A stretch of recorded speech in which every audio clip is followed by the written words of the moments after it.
Son las 3 de la mañana, las 2 en Canarias.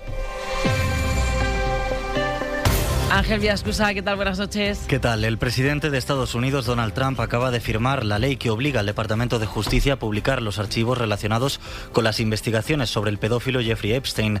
En su red social, Trump se ha atribuido el mérito y ha acusado a su predecesor, a Joe Biden, de haberse negado a desclasificar esta información porque, dice, el empresario que se suicidó en prisión había apoyado a los demócratas en el pasado. Pero lo cierto es que durante estas últimas semanas el propio Trump había evitado dar luz verde a esta medida y solo ha cambiado de postura después de la fuerte presión dentro de su partido y tras la abrumadora votación de ayer en el Congreso, que aprobó por 427 votos a favor y 1 en contra la publicación de más de 20.000 páginas de ese caso. Isabel de Leuce, buenas noches. Buenas noches, Ángel. Trump insiste en su teoría de que vincularle con el pederasta es una estrategia de los demócratas para, asegura, intentar desviar la atención de sus grandes victorias.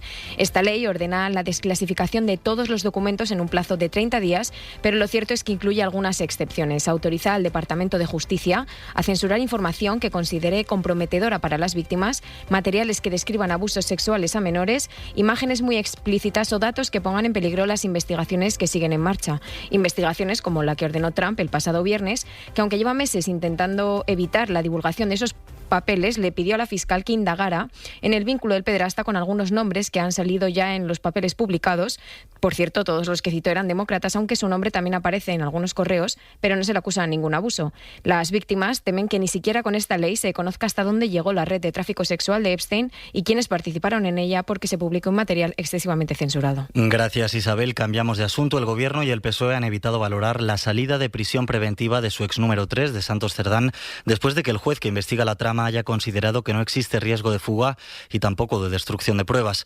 El presidente del Gobierno, Pedro Sánchez, ha participado en un mitin en Extremadura donde ha evitado referirse a este caso. Tampoco ha hecho referencias a la petición de 24 años de cárcel para el exministro y también ex número 3 del partido, José Luis Ábalos, aunque desde el PSOE sí han insistido en que cuando hay casos de corrupción, el PSOE sí que actúa. Ana Fernández Vila.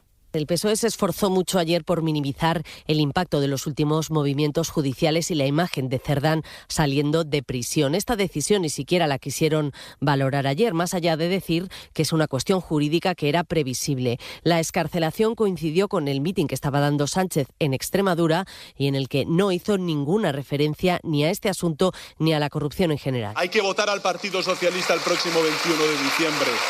Para defender lo público.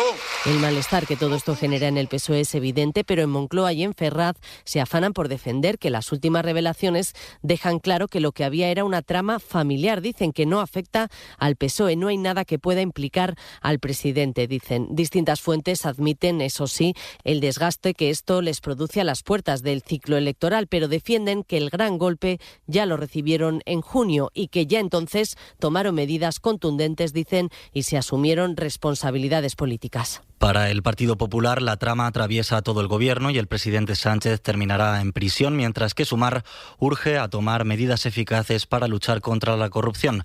Escuchamos a Miguel Tellado del PP y a Yolanda Díaz de Sumar. Es curioso que el día en que excarcelan a un ex número 2 de Pedro Sánchez, la Fiscalía pida 20 años de prisión para el otro número 2 de Pedro Sánchez. A esto ha llevado Sánchez, el Partido Socialista. La actuación tiene que ser contra todos los golfos que haya en política, vengan de donde vengan. Y vamos ya con los deportes. Laura Longueira, buenas noches. ¿Qué tal? El Real Madrid femenino ha caído por 2-1 en casa del Arsenal tras una primera parte cómoda de las blancas.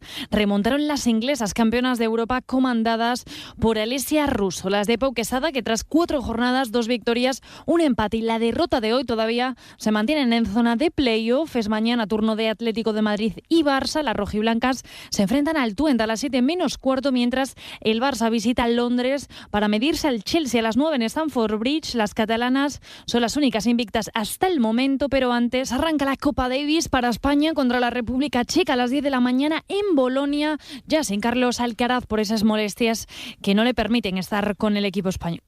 Es todo. Sigue El Faro con Mara Torres y todo el equipo. Más información en nuestra web en cadenaser.com y en menos de una hora, cuando sean las 4, las 3 en Canarias, aquí en la Cadena SER. Cadena SER. Servicios informativos.